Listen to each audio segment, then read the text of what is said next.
ಇಸ್ರೇಲ್ನ ಗುಪ್ತಚರ ಕಚೇರಿ ಟಾರ್ಗೆಟ್ ಮಾಡಿ ಇರಾನ್ ಅಟ್ಯಾಕ್ ಮಾಡಿದೆ. ಇಲ್ಲಿ ಇಸ್ರೇಲ್ನ ಗುಪ್ತಚರ ಪ್ರಧಾನ ಕಚೇರಿ ಮೇಲೇ ಇರಾನ್ ದಾಳಿ ಮಾಡಿದೆ. ಇಲ್ಲಿ ಮೊಸಾದ್ ಅಂದರೆ ಜಗತ್ತಿನ ಅತ್ಯಂತ ಬಲಿಷ್ಠವಾಗಿರತಕ್ಕಂಥ ಗುಪ್ತಚರ ವ್ಯವಸ್ಥೆ ಅಂತ ಹೇಳಿ.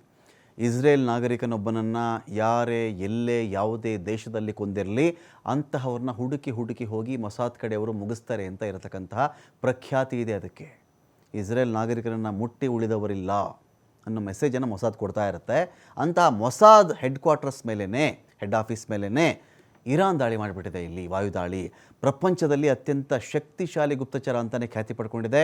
ಅಂತಹ ಕಚೇರಿ ಮೇಲೇ ಇರಾನ್ ಅಟ್ಯಾಕ್ ಮಾಡಿದ್ದೀವಿ ಅಂತ ಅವ್ರು ಹೇಳ್ತಾ ಇದ್ದಾರೆ. ಟೆಲ್ ಅವೀವ್ನಲ್ಲಿ ಮೊಸಾದ್ನ ಪ್ರಧಾನ ಕಚೇರಿನೇ ಧ್ವಂಸವಾಗಿದೆ.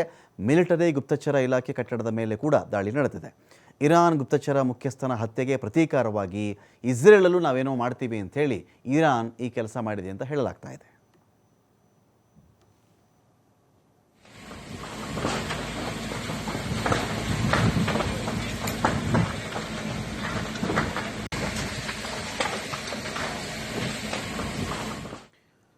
ಇರಾನ್ ಮೇಲೆ ಎಲ್ಲ ರೀತಿಯಿಂದಲೂ ಇಸ್ರೇಲ್ ಸಮರವನ್ನು ಸಾರಿದೆ. ಇರಾನ್ನ ಎಲ್ಲ ಕಡೆಯಿಂದಲೂ ಕೂಡ ಕಟ್ಟಿ ಹಾಕ್ತಾ ಇದೆ ಇಸ್ರೇಲ್.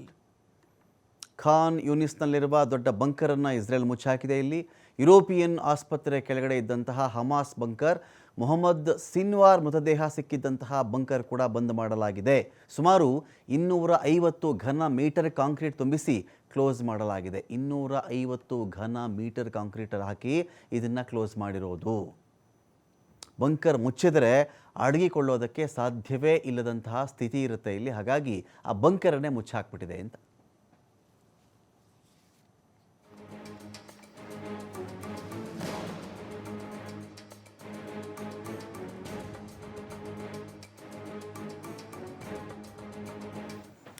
ಟೆಹರಾನ್ನಲ್ಲಿರತಕ್ಕಂಥ ಬಂಕರ್ಗಳ ಮೇಲೆ ಇಸ್ರೇಲ್ ಅಟ್ಯಾಕ್ ಮಾಡಿದೆ. ಗುಡ್ಡಗಾಡು ಪ್ರದೇಶದಲ್ಲಿ ನಿರ್ಮಿಸಿರುವಂತಹ ಬಂಕರ್ಗಳನ್ನು ಧ್ವಂಸ ಮಾಡಿ ಹಾಕಿದೆ. ಇಲ್ಲಿ ಬಂಕರ್ ಧ್ವಂಸಗೊಳಿಸುವ ಬಂಕರ್ ಬಸ್ಟರ್ ಜೆಟ್ಗಳನ್ನು ಬಳಕೆ ಮಾಡಲಾಗಿದೆ.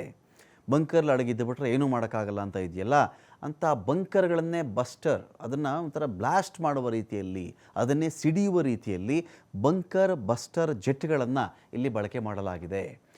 F-16 ಸುಫಾ ಮಲ್ಟಿರೋಲ್ ಫೈಟರ್ ಏರ್ಕ್ರಾಫ್ಟನ್ನು ಬಳಕೆ ಮಾಡಲಾಗ್ತಾ ಇದೆ.